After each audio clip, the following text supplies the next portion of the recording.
मित्रांनो आपण समोर बघतो विष्णू शेठ पाटील पडलेगाव यांचा सर्जा विन झाला आहे त्याची गाडी पकडल्याशिवाय मी राहत नाही आणि मी 2 घोड्यांबरोबर मी खेळतो, घोडा बैलाची मी खेळतो. त्याला बोलतात ना, तो त्याच्या नावाने त्यांनी सिद्ध केले. कारण का दुसऱ्या जो शर्यत होती गुगली आणि सोन्या, खूप मोठी जोडी होती आणि त्या जोडीला आज आपण मागे टाकून विजयाचा गुलाल घेतला. काय बोलू शकता? खूप आनंद आहे, कारण की आम्हाला सोन्याची गाडी मारायची होती आणि गुगली देखील आमचाच बैल आहे. आमची आणि गुगलीची शर्यत होणार होती, पण काही कारणासाठी शर्यत झालेली आहे. दोन्ही मालकांमध्ये म्हणजे असं बोलणं झालेलं आहे की आपली शर्यत नाही आहे, सोन्यावरची सर्जा शर्यत आहे. आणि सर्जाला जो नाव दिलं आहे जनतेने, बाबावरती बैल पळतो, नुसतं नाही नाव दिलं मुंबई किंग सर्जा. आज मागच्या अड्ड्यात सर्जाने थोडा आमच्या चुकीमुळे मार खाल्लेला. तर सोन्या नाशिकवरून येतो, सोन्या देखील आम्ही देखील पळवलेला आहे. पण जी सर्जाची पदवी आहे ती कॉपी करण्याचा प्रयत्न केला होता की मुंबई किंग असं. पण मुंबई किंग स्वतः बोलून किंवा आपण टाकून होत नाही. पब्लिकने नाव दिलं असेल ना तर तो नाव ओरिजिनल नाव असतो. आपण देऊन स्वतः मालकाने नाव देऊन त्याला मतलब नसतो. आज मुंबई किंग काय आहे ते सर्जाने लगेच पुढच्या अड्ड्यात दाखवलं. दादा आपला म्हणतो सर्जा 16 वर्षावर का हो. तर दादा आज 16 वर्षाचा असताना तो त्याच जोशाने त्याच जोमाने आज सुद्धा त्याचा पल आहे. आजच्या म्हणजे गुगली झाला, सोन्या झाला, या यंग वयातली जी बैल आहेत त्यांच्यासोबत सुद्धा त्याच जोमाने धावून विजयाचा गुलाल घेतो. काय बोलाल दादा? विजयाचा गुलाल घेतो त्यांच्यासोबत. म्हणजे आज मागच्या अड्ड्यात सर्जाचा पराभव झाला. तुम्हाला सांगतो 8 गाडा मालक एकत्र आले होते एका सर्जाला हरवायला.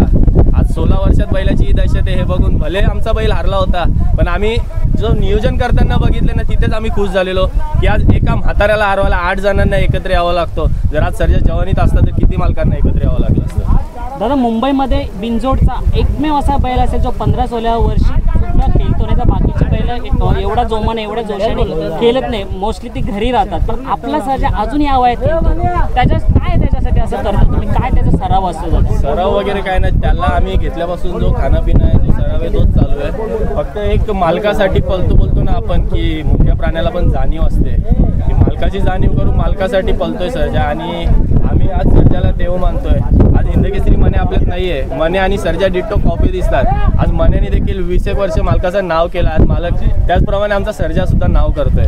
दादा सुंदरचं नियोजन कसं झालं सर्जासोबत? सुंदरचं नियोजन म्हणजे माझा भाऊ आहे अमोल फराड आणि त्याच्या मावशीचा मुलगा आहे भास्कर दादा, यांनी हा नियोजन करून दिलेलं आहे. आज अमोलला सगळे कशाने ओळखतात हे तुम्हाला देखील माहिती आहे आणि सगळ्यांना माहिती आहे. आज अमोलने आमच्यासाठी एवढं केलं आहे ना की खूप केलं आहे. आज त्याने हा पैरा करून दिला आहे. आणि इतर पोरं देखील आहेत ना, आमचा पूर्ण ग्रुप आहे. या ग्रुपला काही जण म्हणजे जे लपून बसतात ना ते नावं ठेवतात. अहो पण या त्या पोरांना बाबांनी दिलेली इज्जत बघा, त्या पोरांची बैलावर असलेली प्रेम बघा आणि मग त्या पोरांना बोला. आणि ती पोरं आहेत ती मालकापाठी फिरतायत. आमचा मालक लपून नाही बसत. काही जण आहेत सर्जा जोड नको दुसरा कोणाशी शर्यत करतो. आज म्हाताऱ्याशी खेळा ना, तुम्ही जिंकलेत ना, म्हाताऱ्याशी खेळा. दादा आपले बाबा म्हणजे विष्णू शेठ बाबा हे नेहमीच सांगतात जो आपल्या बैलाला कोणताही बैल सर्जाला हरवतो पुन्हा शर्यत लावतं आणि त्याच जोमाने त्याच जोशाने ती शर्यत जिंकून दाखवतं. असा ठाम विश्वास बाबांचा आहे. त्या विश्वासाबद्दल काय बोला? बाबांचा एवढ्या वर्षाचा अनुभवच आहे हा. आणि बाबांचा खेळच असा आहे की हारो जितो शर्यत करणार. आणि बाबांचा एक खेळ असा सांगतो मी तुम्हाला, आज जर ज्या मालकाला हरवलाय ना, जर दुपारी शर्यत झाली संध्याकाळी परत नाव दिला ना त्याच मालकावर परत नाव फिरवणार असा खेळ आहे बाबांचा. आणि या खेळामुळे बाबांचं नाव जास्त प्रसिद्ध आहे की एकमेव छकडा मालक असा आहे की ज्याच्याशी हारला त्याला सोडल्याशिवाय राहतो. निर्धर आणि निर्भर असे बाबा म्हणजे कोणाला न घाबरता बोलणारे बाबा. आज कसा आनंद आहे या मैदानात एक मोठी शर्यत झाली? आनंद म्हणजे काल शर्यत जमतानाच आम्ही सगळे खुश झालेलो शर्यत जमली तेव्हा. कारण की सर्जा आणि सुंदर देखील आमच्याच नावावर पडणार आहे. आता सर्जा आणि सुंदर एकत्र आले आणि शर्यत जमली ना तेव्हाच आम्ही घरीच खुश होतो की आज आपण ही शर्यत जिंकणार. की आम्हाला विश्वास मनात कशी धाडधूड होती? नाही, बिलकुल धाडधूड नव्हती. कारण की सर्जा आणि सुंदर ही गाडी सरळच पळणार आहे, कुठे जाणार नाही. आणि सुंदर हा पब्लिकवरून एवढा पळतोय ना की आम्हाला माहिती 4 बैलात पब्लिकवर टॉप सुंदरच. दादा आपला MH किंग सर्जा एवढा धावतोय, बिनजोडला नाव करतात, तरी आपण बिनजोडचाच खेळ खेळतो. घाटावरती कमी का असं? घाटावरती ॲक्च्युली सर्जाला आहे ना वातावरण तिकडे सूट नव्हतं. आणि घाटावरचा विषय जर झाला ना तर यावर्षी नक्कीच आम्ही घाटावर पुन्हा दिसणार. फक्त सर्जा नाही तर डिस्को आणि किशन हे 2 बैल घाटावर दिसणार. सर्जाला आम्ही यावर्षी पावसाळ्यात सुद्धा आरामच देणार. कारण की बैल आमचं खूप नाव करतो. बैलाला थोडी आरामाची दादा यावर्षी तर सर्जाने गाजवला म्हणजे अक्षरशः मोठमोठे बैलांसोबत शर्यती करून गुलाल घेतला. हा वर्ष जसा गाजवला तसा पुढच्या वर्षी सुद्धा आम्हाला बघायला भेटेल. हो नक्कीच सर्जा नक्कीच भेटेल, कारण की आम्ही पावसाळ्यात बैलाला पूर्णपणे आराम देणार आहे आणि त्याची जी म्हणजे निगा राखतो ना ती तशीच निगा राखतो आम्ही, काय कमी जास्त असं काही नाही. आणि बैलाला जेवढा पावसाळ्यात आराम भेटतो तेवढा नेक्स्ट सीझन बैल तसाच जोमाने उठतो.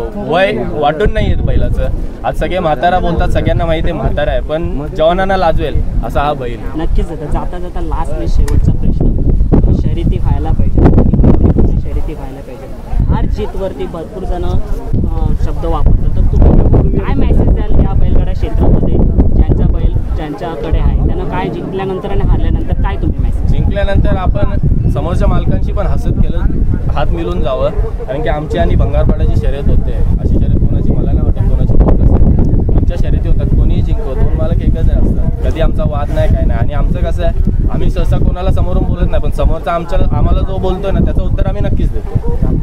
आजच्या शर्यतीबद्दल तुम्हाला खूप खूप शुभेच्छा आणि असाच सर्जा MS किंग जो आधी धावतो आणि आताही धावतो असाच पुढे सुद्धा